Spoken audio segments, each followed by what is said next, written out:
الزامات لگتے رہے خصوصی پاکستان کے اوپر جب امریکنز وہاں پہ تھے، تو اس کو روکنے کے لیے سارا پروسیس شروع کیا گیا تھا، اس کو توڑا جا رہا ہے. تو انہوں نے تو یہ جواب دیا ہے کہ یہ لوکل لیول کے اوپر ہوا ہے اور ہمارے بڑی اچھی کوآرڈینیشن ہے. سو آپ اس کے اوپر کیا کہیں گے؟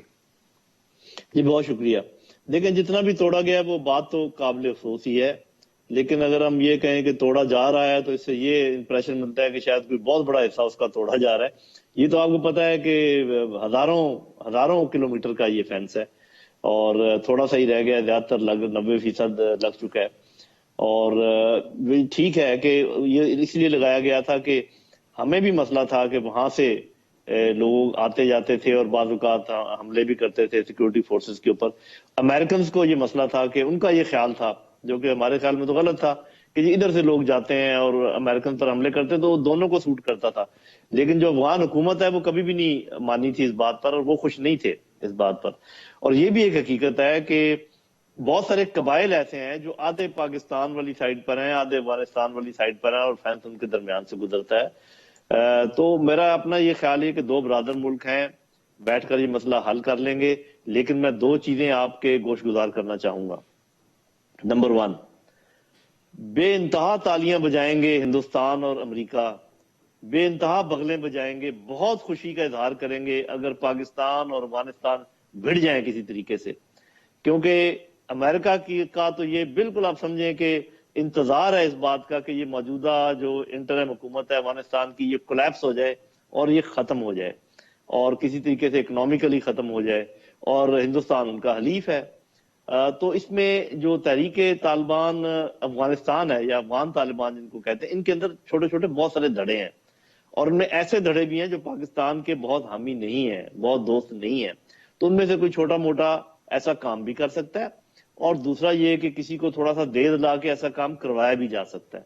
تو یہ جو ہمارے کچھ بھائی کہتے ہیں نا کہ بس یہ چڑھ دوڑو اور یہ انہوں نے کیا ان کو مار دو، اور ہمارے بھی جب کوئی ایسے نکلتے ہیں جلوس ان کو کہتے ہیں تباہ و برباد کر دو. یہ ایٹیچیوڈ ٹھیک نہیں ہے. بات چیت کرنی پڑتی ہے، دھیان سے بات کرنی پڑتی ہے اپنے لوگوں سے بھی اور اپنے پڑوسیوں سے. ایک طرف ہندوستان ہے، ان کے ساتھ ہماری دشمنی ہے، ادھر ایران ہے جو کہ خلفشار کا شکار ہے، ان کے ساتھ بھی ہمارے تعلقات بھی بہت آئیڈیل نہیں ہے. افغانستان ہے جو ہم بڑے خوش تھے کہ چلے یہاں سے ہندوستان گیا کسی نہ کسی طریقے سے، اب ہم ان کے ساتھ سینگ پھنسا لیں. تو میرا خیال ہے ذرا تدبر کی، ذرا ہوش کی، ذرا انتظار کی ضرورت ہے، اور یہ جو جلد بازی ہے اس سے پرہیز کرنے کی ضرورت ہے. جی بالکل صحیح ہے.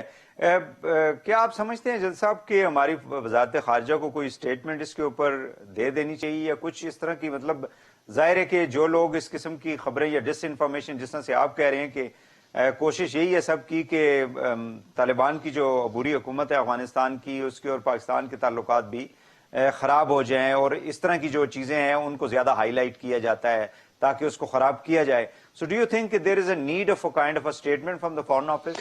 جی بالکل میرا خیال ہے کہ، اور یہ تو مجھے معلوم ہے کہ فارن آفس ان کے ساتھ کمیونیکیشن میں ہے اور اسی مسئلے کے اوپر بھی بات چیت کر رہا ہے، اور مسائل ان کو یہ بات کم از کم یہی کہہ دینا چاہیے جو اصل بات ہے کہ جی ہم ان کے ساتھ بات چیت کر رہے ہیں اس مسئلے پر. وہ بالکل جو خاموشی ہے وہ پھر ایک ویکیوم پیدا کر دیتی ہے انفارمیشن میں، اور پھر نیچرلی اس میں جو بھی چیز آپ اس ویکیوم میں ڈال دیں اسی کو کریڈیبل سمجھا جاتا ہے. تو میں سمجھتا ہوں کہ وزارت خارجہ کو چاہیے کہ اس پر کوئی بیان دے. شاید وہ دیکھ رہے ہوں کہ ISPR کوئی بیان دے گا، بنتا یہ وزارت خارجہ کا بیان ہے، اب یہ کیسے مسئلہ حل کرتے ہیں. لیکن کسی نہ کسی کو اس پر بات کرنی چاہیے، اور میرے خیال اگر اتنا بیان ہی دے دیں اور یہ حقیقت پر مبنی ہو کہ جی ہم اس سلسلے کو ذرا تشویش کی نگاہ سے دیکھتے ہیں اور ہم نے حکومت افغانستان سے اس پر بات چیت کر رہے ہیں، اور ہم سوچ رہے ہیں کہ کوئی اس پر مزید کوئی راؤنڈ ٹیبل کرے یا کچھ کرے، اس قسم کا میرا خیال ہے بیان ہونا چاہیے. میں آپ سے ایگری کرتا ہوں. بالکل صحیح ہے. اچھا، اب ہیومینیٹیرین جو اسسٹنس آپ نے دیکھا کہ OIC کے بعد شروع ہوئی تھی، ڈو یو تھنک کہ this is going to support the Afghan people? جی بالکل. دیکھیں میں آپ کو ایک اپنی رائے دے رہا ہوں اور اس میں مصر نہیں ہوں، غلط ہو سکتی ہے. امریکہ اور اس کے قریبی حلیف کسی بھی صورت میں کوئی ہیومینیٹیرین ایڈ نہ دیں گے اور نہ جانے دیں گے. اس کی بڑی سیدھی سی بات ہے کہ بہت سارے ہیومن کرائسس گزرے ہیں، یمن میں آج بھی موجود ہے، سیریا میں گزرا ہے، عراق میں، لیبیا میں، نائجیریا میں، سوڈان میں موجود ہے. کبھی انہوں نے جہاں بھی مسلمان ملک ہیں اور جہاں ان کی پالیسی کے مطابق نہیں چل رہے وہاں پر کبھی ہیومینیٹیرین ایڈ نہیں جائے گی. یہ آپ کو پتا ہونا چاہیے. اور میں نے کہا کہ وہ تو اس حکومت کے کولیپس کا انتظار کر رہے ہیں. اگر ہیومینیٹیرین ایڈ افغان بہن بھائیوں کو جاتی ہے تو یہ تھوڑا سا ان کو تقویت پہنچ جائے گی جو وہاں کی حکومت ہے. تو ان سے تو آپ الگ کر لیں بات کو. پاکستان کی طرف سے مجھے یہ محسوس ہوتا ہے کہ ہیومینیٹیرین ایڈ جا رہی ہے اور بے شمار جا رہی ہے, اور وہ پرائیویٹ جو ہمارے این جی اوز ہیں, جو پاکستانی این جی اوز ہیں, وہ یہ کام کر رہے ہیں اللہ تعالیٰ کے فضل و کرم سے. اور مجھے یقین ہے کہ ہمارے افغان بہن بھائی اس سردی کو بھی گزار دیں گے اور بھوکے بھی نہیں مریں گے. لیکن جو مجھے حیرت ہے وہ یہ ہے کہ چین اور روس جیسے ممالک کیوں پیچھے ہیں, یا وہ اگر کچھ کر رہے ہیں تو بتا کیوں نہیں رہے. اس کی کیا وجہ ہو سکتی ہے جین صاحب؟ یہ کیوں مطلب یہ دونوں بڑے اس کی وجوہات ایک تو یہ ہے کہ چائنا ان کے میرا خیال ہے بات چیت کر رہا ہے کہ ای ٹی آئی ایم جو کہ ان کے انتہا پسند لوگ ہیں جو یہاں پر موجود ہیں, ان کی واپسی کا وہ مطالبہ کر رہے ہیں. اور شاید یہ اس پر کوئی بات چیت ہو رہی ہے, وہ اس کو مکمل کرنا چاہ رہے ہیں. لیکن میرا اپنا اندازہ یہ ہے کہ دیکھیں پہلے اسامہ بن لادن کی واپسی ہی پر اتنا بڑا جھگڑا کھڑا ہوا تھا. یہ اپنے ہاں جو لوگ ان کے پاس آ جاتے ہیں ان کو یہ روک تو سکتے ہیں کہ آپ یہ کام نہ کریں اور یہ کام کریں, لیکن ان کو واپس نہیں کرتے یہ کبھی بھی. تو بہرحال اینی وے ایک وہ میرا خیال ان کے درمیان کوئی تنازع شاید چل رہا ہے, یا میرا یہ اندازہ ہے. اسی طریقے سے رشینز ہیں, وہاں پر ازبک تحریک کے معاملات میں کچھ معاملہ ہے. ہزاراز کی ویلفیئر کے لیے ایران کوئی اس میں بات چیت کر رہا ہے. ہم تحریک طالبان پاکستان کے سلسلے میں ان کے ساتھ پھنسے ہوئے ہیں. تو یہ چاروں طرف سے یہ بات چیت ہو رہی ہے, اس میں کوئی شک نہیں ہے. گو کہ انہوں نے یہ تو دیا ہے پورا انڈیا اور یقین دلایا کہ ہم اپنی سرزمین کو استعمال نہیں ہونے دیں گے, لیکن ان لوگوں کو ہینڈ اوور کرنے کے لیے یہ تیار نہیں ہے. ابھی تک نہ پاکستان کو ہینڈ اوور کرنا چاہ رہے ہیں وہ, نہ چین کو ہینڈ اوور کرنا چاہ رہے ہیں, نہ روس کو, اور نہ ہی میرے خیال ایران کے اگر ان کے کوئی اس قسم کا مطالبہ ہے. تو یہ معاملہ ہے. یہ ابھی ہمارے افغان جو انٹرم حکومت ہے ان کو بھی سمجھنا چاہیے کہ ان کو کوئی فلیکسیبلٹی شو کرنی چاہیے جتنی کر سکتے ہیں. اور دوسرا دنیا کو یہ سمجھ جانا چاہیے کہ کون لوگ ہیں جو کبھی بھی ان کی ہیلپ کو نہیں آئیں گے, اور کون لوگ ہیں جن کو ہیلپ کرنی چاہیے کیونکہ ان کے اپنے انٹرسٹ میں ہے کہ یہاں پر اکنامک ایکٹیویٹی شروع ہو, یہاں پر کوئی اسٹیبلٹی آئے. تو میرے خیال چین, روس, ایران, پاکستان, ترکی, سینٹرل ایشین کنٹریز, ان کو امریکہ کو ایک طرف رکھ کر, ہندوستان کو باہر رکھ کر, کیونکہ یہ سپوائلرز ہیں, بیٹھ کر کوئی بات چیت کریں تو اچھے امکانات موجود ہیں میرے خیال میں. جن صاحب آپ کا بہت بہت شکریہ. ناظرین ہمارے ساتھ تھے جنرل نعیم لودھی صاحب, فارمر ڈیفنس سیکرٹری. ناظرین آج کے لیے اتنا ہی. وحید حسین کو اجازت دیجیے, کل دوبارہ آپ سے ملاقات ہوگی. اللہ حافظ.